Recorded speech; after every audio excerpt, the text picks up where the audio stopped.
Hey friends, welcome back to my channel. So the summer has ended and silk brush season is here, and around this time of the year I get a lot of girls who've just taken out their braids and want to start fresh and new with their hair care journey. But before I get into this topic, I want to shout out this first time girly for trusting and booking with me. Not only is she starting her hair care journey, but she's entered her motherhood journey. So Miss Ma'am, I wish you and your little one a very peaceful and successful pregnancy. Okay, so here we go. Now, from the title of this video, you already know what we're about to discuss. I think it's like a pet peeve of mine as a hairstylist to keep hearing clients refer to trims as haircuts. Oh my God. Just like when people call relaxers perms, like we know that it's not the same, but I really wish that we would start making it a habit of not confusing or combining the two. It's not the same. Anyway, unfortunately, I did not get a before picture of what her hair looked like in its natural state, but picture a 4B curly girl. Most of my new clients who get the new client silk press package typically book the service to get an analyst of what's going on with their hair. And with that analyst, I check to see if there's any breakage, damage. Ooh, child, notification going on. What was I saying? Oh yeah, or pretty much anything that'll cause dehydration and would prevent you from having a good silk press or just overall healthy hair in general. If you're new here, nice to meet you. I'm Bianca. I'm a licensed cosmetologist located in Washington, D.C. You probably don't know, but I do have a video already dedicated to the importance of a silk press, so I'll go ahead and link it in the description below, and you can check that one out first. Okay, so let's get into this girl. Now, me personally, I always give my clients a synopsis of their hair after I've straightened their hair. I mean, like, sometimes I can tell the damage in the problem areas with, like, a blowout. Like, for her case, I can tell that her problem area is her midsection, but usually blown out hair sometimes camouflages the damage, and most curly girls think that if it's not see-through, then it's not damaged, and that is so far from the truth. It's not even funny. And then there's like so many girls that are afraid of heat damage that they opt out of using hot tools altogether, and I really hate that, because most of the time that fear isn't even from an iron, it's mostly from a stylist. But you know, I have a video about avoiding bad hairstylists too, so I'll go ahead and link that one too. I was saying that I could tell that she needed a haircut from the blowout because of how the top of her hair stopped at her midsection. And because she hadn't had a haircut, let alone a trim, in a while, we knew that this length distance was a sign of breakage. And that's exactly why I straighten, to visually explain why I stress haircuts over trim.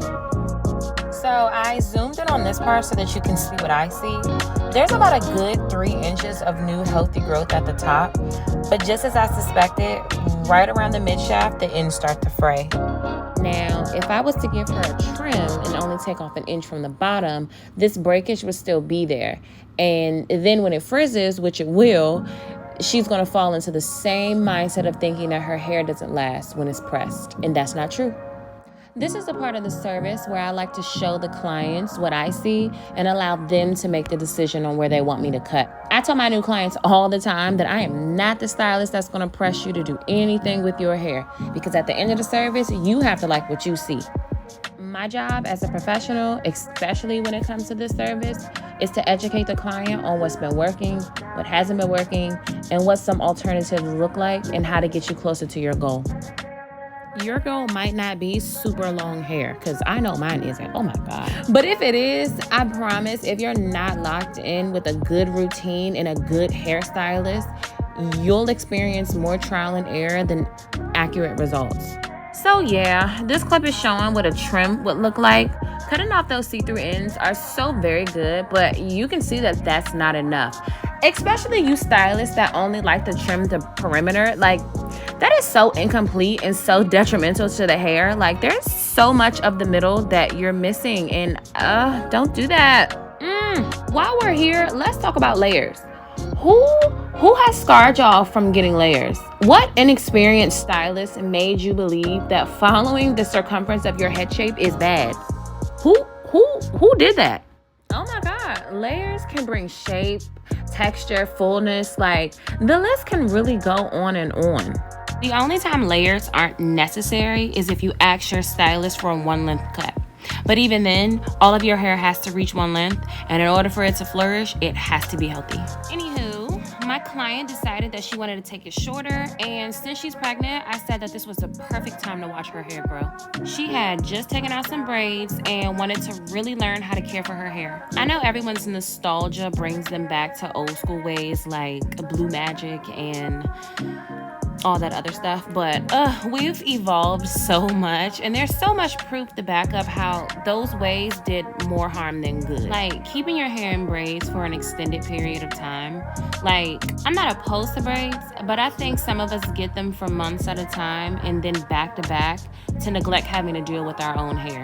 And then when we take those braids out, we'll try to give ourselves little deep conditioning treatments and give ourselves trims, which we should not be doing by ourselves, but we'll do all of that. And then there's still the shock when we see the fairy knots or the severe shedding or those little circle balls that are actually breakage. If you've experienced any of this, ma'am, you need to bite that bullet and book you a haircut, not a trim. You don't need a trim. Trims are only for the girls who have a routine and who are consistent with it. Trims are for the girls who don't over manipulate their hair, who have a healthy balance of protein and hydration. Trims are usually every season. However, if you're really good with your hair, you can get away with less. And Miss Girl, if you're still against haircuts, remember trims are to maintain the current condition of your hair. I just got a comment on Instagram about how this girl is talking about how her hair is see-through because it's thin. And thank you for reminding me, because I really wanted to talk about that too. In some cases, your density can affect how thin your hair looks. And if you know your hair is thin because of genetics, that's one thing. But I see so many girls who think that, and it's neither of those. It's not because of genetics, and it's not because of density. It's literally just breakage. But either way, you should get a haircut. I try to explain to every new client I see that your damage and your breakage didn't happen overnight. So please don't rush the process or the progress and think that after one visit, the hairstylist will fix all your issues. It does not work like that. And oh my God, please don't think that a big chop will fix it either. I will say this until I am blue in the face. Your hair is not the problem, but only a result of what you've been doing to it.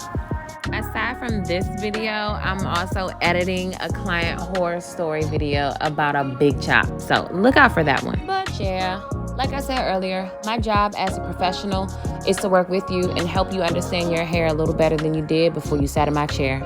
And if you get frustrated and cut it all off, it'll probably just go back with the same problems you had before, and you're going to do the same things and you won't learn. So no to the big chop. Anyway, I think I've said all I needed to say about the difference between a haircut and a trim. If you've made it to the end of this video, thank you so much for watching. Thank you for subscribing. I know I haven't been doing so well at posting. The summer was summering and Beyonce was here. So yeah, but we're back on track now, and stay tuned for some videos. Not tutorials, because you know I don't do stuff like that. YouTube does not need another person teaching you how to do something else. But if you're interested in unlearning all the things that you thought you knew, stay tuned, and I will see you next time. Always remember, when you know better, you grow better. I gotta go get my baby from school. So love you. Bye.